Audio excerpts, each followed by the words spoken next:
Iran কেন আত্মসমর্পণ করছে না? যুদ্ধ শেষ বলে নতুন জালিয়াতি আমেরিকার, হাসছে বিশ্ব। মধ্যপ্রাচ্যের রণাঙ্গনে ইরানের হাইপারসোনিক মিসাইল আর হরমুজ প্রণালীর অবরোধে যখন আমেরিকার কোমর ভেঙে গেছে, তখন পেন্টাগন শুরু করলো শতাব্দীর সেরা কমেডি শো। যে ডোনাল্ড ট্রাম্প দম্ভ ভরে বলেছিলেন তিনি ইরানকে পাথরের যুগে পাঠিয়ে দেবেন, আজ সেই ট্রাম্প প্রশাসনেই নিজেদের দেশের কংগ্রেসের ভয়ে ইঁদুরের মতো লুকানোর পথ খুঁজছে। চরম সামরিক পরাজয় ও আইনি বাধ্যবাধকতা এড়াতে হোয়াইট হাউস এখন নির্লজ্জের মতো দাবি করছে ইরান যুদ্ধ নাকি শেষ হয়ে গেছে। আমেরিকার 1973 সালের ওয়ার পাওয়ার্স রেজুলেশন আইন অনুযায়ী কংগ্রেসের অনুমোদন ছাড়া কোনো প্রেসিডেন্ট 60 দিনের বেশি সামরিক অভিযান চালাতে পারে না। গত 28 ফেব্রুয়ারি শুরু হওয়া এই যুদ্ধের 60 দিনের মেয়াদ শেষ হচ্ছে ঠিক আজ শুক্রবার 1 মে, আর কংগ্রেস এই অবৈধ যুদ্ধের অনুমোদন দিতে নারাজ।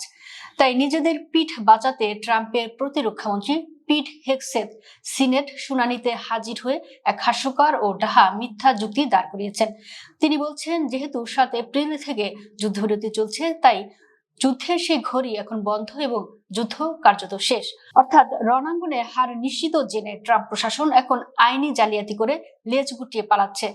ট্রাম্প প্রশাসনের এই নজিরবিহীন ও বেআইনি ব্যাখ্যার বিরুদ্ধে খোদ আমেরিকাতেই এখন চরম বিদ্রোহ শুরু হয়েছে।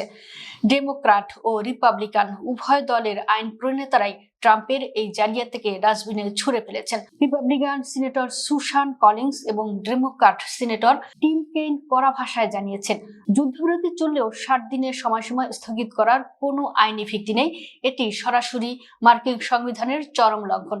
সবচেয়ে বড় জালিয়াতির বুদ্ধি দিয়েছেন মার্কিন জাতীয় নিরাপত্তা পরিষদের সাবেক কর্মকর্তা রিচার্ড গোল্ডবার্গ।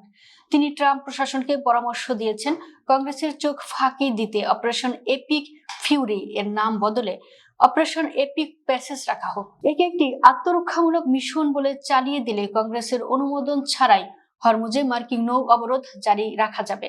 অর্থাৎ বোমায় কাজ না হওয়ায় আমেরিকা এখন শব্দের জালিয়াতি দিয়ে নিজেদের দখলদারি টিকিয়ে রাখার নোংরা চেষ্টা করছে। আমেরিকা যখন নিজেদের জালিয়াতি নিয়ে ব্যস্ত, তখন ডোনাল্ড ট্রাম্প এমন এক প্রলাপ বকেছেন যা শুনে পুরো বিশ্ব হাসছে। ফক্স নিউজকে দেওয়া সাক্ষাৎকারে মার্কিন বিশেষ দূত স্টিভ উইটকফ ফাঁস করেছেন যে ট্রাম্প চরম হতাশা নিয়ে তার কাছে জানতে চেয়েছেন, যুক্তরাষ্ট্রের এত তীব্র চাপের মুখেও ইরান কেন এখনো আত্মসমর্পণ বা নতি স্বীকার করছে না। যে দেশ 13,000 বোমা খেয়েও হরমুজ প্রণালীর টুটি চেপে ধরে রেখেছে, তাদের কাছে ট্রাম্প আত্মসমর্পণ আশা করছেন। বিশ্লেষকরা বলছেন, ট্রাম্প এখনো দিবাস্বপ্নে বিভোর এবং তিনি বাস্তবতার সাথে পুরোপুরি সংযোগ হারিয়ে ফেলেছেন। ট্রাম্প যখন আত্মসমর্পণের স্বপ্ন দেখছেন, তখন জেনেভায় বসে বিশ্ব কূটনীতির দাবায় চাল নিজেদের পকেটে পুরে নিচ্ছেন তেহরান।